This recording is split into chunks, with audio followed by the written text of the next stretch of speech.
Sony mientras almuerzo, porque sí, otra vez tengo que arreglar mi horario de sueño. Entonces, nada, vamos a ver qué tal. Este video se llama Los momentos más tristes en la historia de YouTube. Vamos a ver qué pasa. From Jake Paul to Joe Rogan, these are YouTube's saddest moments, with Linus Tech Tips starting our list with this iconic. Uf, parce, espera. 144p, ¿qué es esa calidad?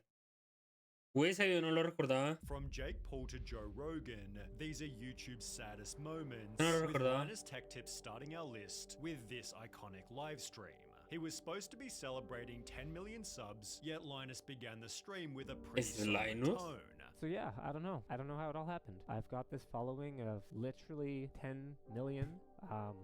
And it kind of feels like luck sometimes. I'm probably more like you guys than you realize. He'd talk about the pressure his work put on his family. I mean, every time my wife would ask me, how long do we need to keep doing these kinds of hours? Like, how long do we need to keep pushing like this before we can just back off and like have a life? I started with, hey, look, I'm going to slow down when we have kids. And I said, hey, thanks for basically soloing our first kid. Tell you what, I'll slow down when we have a second one. And then I said I'd slow down when they're old enough to remember that daddy was always working. And then I said I'd slow down when they got to the age where they really need parent involvement to help them with their homework or their sports club or whatever else. With a story about Make-A-Wish, then bringing Linus to tears. I had a pretty life-changing experience a little while ago. The kid in question was too sick to travel, and they asked if I could record a personalized video for him. So I picked up my phone, I pointed at myself, and I just tried to think of something to say, and I couldn't. And I looked at their guidelines, and it had just the most useless stuff in it. It was like, be upbeat, and don't talk about death. And I was just like, this kid's 12. He's like dying of leukemia. Like, what? Last thing I can do right now is be upbeat. The only thought going through my head is like, everyone and everything I know is gonna die. All I could see in the photo album was my kids. The whole thing made me question why I'm doing this. Ironically, the thumbnail became a viral meme, leading to comments such as, came for the memes left with emotions, I'm not crying, I'm just water cooling my eyes, and where men cried. 9. Bradley Martin. Brad lost his dad at the age of only 6, which is understandably something he struggles to talk about. That's the thing, when I think about my dad. Although the saddest example was during his podcast with Tyler Perry. I don't want to cry. But why would you even hold it? However it feels, you should let it out. Don't do that, man. Let it out how it comes. Siempre es mejor soltar. Brad was thanking Tyler for some advice he'd given earlier. People get so caught up at where they're at and in the moment of like the negative and the darkness and the evil, and they don't see the light. It wasn't as simple as what I thought it was then, which was my father didn't love me. Yeah. And I'm not good enough. Yeah. And I built up so many walls and who I was. It's crazy looking back now how much it affected even my personal relationships, my intimate relationships, my relationships with my family, friends, everything. And was able to end the moment with an excellent silver lining. Everything that we go through, every hardship, every downfall is going to be a new opportunity to learn and to grow and to become better. 8. Joe Rogan. On episode 1123 of the Joe Rogan Experience, he and Kevin Smith were talking about their pets when Joe passively mentioned he saw a veterinarian cry. He's the only vet I've ever had cry with me. Over what animal? I had a puppy that had distemper. Man, the puppy just, after like a couple of days of being at the house, would have these seizures, like violent seizures. And then towards the end, it was having them all day long. As a result of the dog's condition, it had to be put down. I held the dog, I placed him down, I gave him a kiss. I said, Qué dolor. and he put the needle in the dog and put the dog to sleep. Then we both went outside, man. He was just crying, just weeping. He was killed by a drunk driver. The vet was? Yeah, that was a rough one. I got an email, I believe, from his daughter. Super good dude, man. Leading Kevin to share a similar story. It's such a weird relationship where one day you're like, I love you to death and I love you so much I have to kill you. And that last fucking hour was like probably hands down the most difficult hour of my life, man, because we all knew what was coming. And you're programmed to stop that at all costs. You're programmed to keep people around, keep yourself around. 7. Loaf. As a YouTube prankster, it seemed as though Loaf was always having fun. So when he'd post a video titled YouTube Saved My Life with a depressing thumbnail and the following intro, Failure, Loser and loner are the three words that I would use to describe myself. It seemed the audience was in for something different. Loaf began by stating he had a tough time growing up. High school was a hard time for me. I was really insecure. I was really unsure of myself. I got bullied pretty bad. And thought that starting YouTube would help to keep him safe. If I can make them laugh, then they're not gonna hurt me. However, Loaf struggled to find success. For a while, it was just terrible. Nothing was happening. I would be embarrassed when people would ask me what I did. Even feeling like a failure in the presence of his parents. My parents have never understood the YouTube thing. That's probably the hardest part, because it's just every kid wants to make their parents proud. You know what I mean? Since then, however, Loaf has found massive success, recently announcing he was able to buy a house. And I was able to buy it 100% with cash, which was also a big goal of mine. 6. Syndicate. Similar to Linus, Syndicate was part of the Make-A-Wish program, being chosen by a kid named Alec for them to spend a day together. This resulted in a video titled Making His Wish Come True, in which they flew in a helicopter and became extremely close. Give me a high five.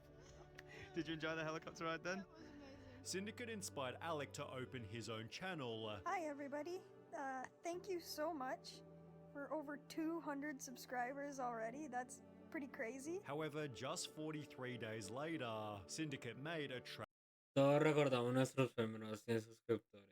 Yo creo que es como la etapa más hermosa de todo creador de contenido. Es ver cómo las cifras empezaban a ir a subir. Y cuando uno miraba 100 suscriptores, yo no decía, ya esto es mucho, ya esto es como un sueño. Y ya cuando siguen adelante las cosas, la felicidad es tragic inmensa. announcement. They gave me permission to be able to let you guys know that unfortunately he did lose his battle, and now he's in a better place because he really wasn't in a good spot. So thank you so much. 5. Kai Cenat. Kai was trying to become Twitch's most subscribed streamer, setting a goal of 80,000 to overtake XQC. When he'd reached the milestone in late 2022, he almost couldn't handle it. 80,000 is crazy. Bro, 80,000 is crazy. But getting a supportive call from his mum sent Kai over the edge. Hold on, my mom calling me. Congratulations, son. Thank you. You're number one. And we watching and we're so proud of you, everybody. Babe, I love you so much. Babe, I'm so proud of you. You're number one. And you my son. And I'm so happy to be your mom. And I just want to let the world know that you've been working hard like this for a long time. So you just only now know. You just finding out. My son works hard. He's a grinder every day, every night. You number one and you my son. And I'm proud to be your mum. Creo que todos conocemos a Kai. Kai es de los mejores. Yo creo que cuando estoy aburrido y no hay como nada interesante en español para ver, si veo a Kai, no pierdo la esperanza, bro. Kai es súper divertido. Ese man sabe cómo hacer variedades y tiene una vibra muy bacana en sus directos. Man, straight tears right there. 4. Matthew Santoro. Nicole Arbor was his girlfriend, and they seemed like a healthy YouTube couple. However, 4 months after separating, Matthew uploaded a video titled My Abuse Story. It's not something people ever talk about, but I feel compelled to because I was in an abusive relationship. He began by explaining that Nicole was very controlling. This individual that I was with was extremely jealous. I had to cut every female out of my life, out of social media, delete every number out of my phone. Before adding he'd been hit by her in the middle of an argument. This person prevented me from leaving their home and said, "You're not going anywhere." At which point, I was hit in the face. This caused Matthew to break down crying. And it's something that men never talk about, because we're made to believe that we're supposed to be strong, and I never talked about it because I thought that no one would believe me, no one would give a shit. Leading to one of the saddest videos ever uploaded to YouTube. There's people that love you, and you don't need to be in that relationship. You don't need to be with someone that hates you and uses you and manipulates you to do everything that they want. 3. Jake Paul. In late 2019, Este tipo de relaciones es lo peor. O sea, bro, he visto mujeres que son re celosas, pero a niveles de celosas como la que le pasa a este man y súper irritable. 19. Uno se siente como en una caja y como que uno quiere salir, pero no puedes. Es lo peor. Jake announced he was basically quitting YouTube to train for a boxing match he'd scheduled against Anderson Gibb. The fight became his sole focus for almost half a year, and while he would eventually win, Jake revealed on Logan's podcast his life felt meaningless after. Like, I win the fight, right? That was my sole focus and purpose. All of a sudden, I get back to LA, I'm by myself, like sitting in the fucking room, and I'm like, what do I do? In addition to feeling directionless, Jake explained he was dealing with 4 different lawsuits. And then I wake up the next day, have a phone call like with my lawyers for one of the lawsuits for literally like something I did not do. And it goes back to like people just like attacking Jake Paul and like wanting to see me fail for literally like fucking nothing. Like they're suing me for something I didn't do. Like on God. And then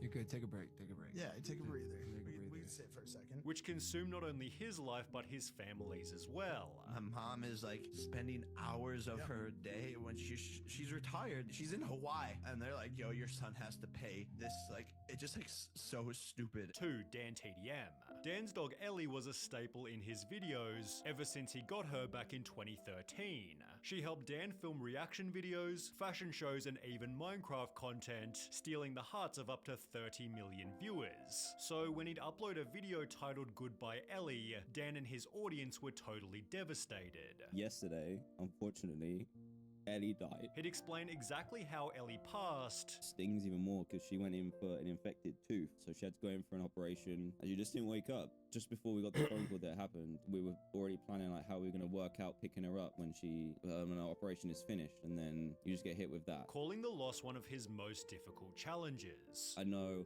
it's a dog, but for us, it's like it's a member of our family, and I'm very lucky I haven't had a lot of loss in my life, so this is probably the one that's been the hardest. Like, my heart literally hurts. 1. Theo Von and Sean Strickland. There's been many... Es tan difícil perder una mascota, más si esa mascota ya el resto de tiempo aún al lado de uno.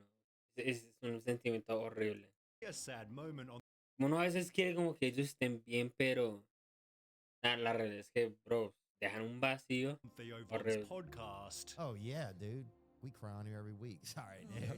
That's beautiful. Yet few compare to episode number 476. Theo and Sean began discussing their childhoods. I used to always sleep in my mom's room because I thought my dad was gonna kill my mom. So like I would like sleep by the door. I'd sleep to make sure she was all right. Yeah, I'd sleep under the bed. You know, I'd sleep by the door. Yet Sean couldn't finish his story as it was simply too traumatic. I remember when I stopped believing in God, man. Like I had fucking yeah, it's crazy, dude.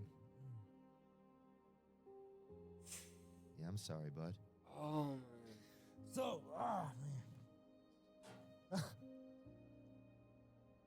I'm sorry, buddy. That's all good, dude. We don't have to talk, man. I can just sit here with you for a minute. I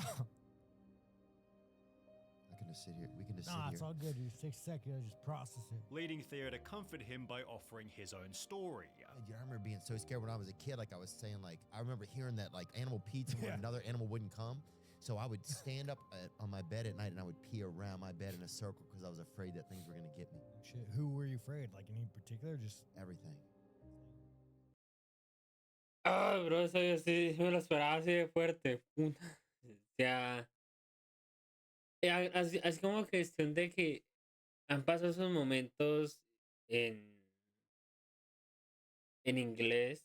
Yo creo que para los de español puede ser como el caso de Mimi de la Superman, que Mimi era una perrita muy tierna que él tenía, y si mi memoria no me falla, él se la metieron como que a la casa, y cuando dejaron la puerta abierta se escapó la perrita y nunca la supieron encontrar otra vez. Pero sí, pues bro, cosas tristes que tiene la vida.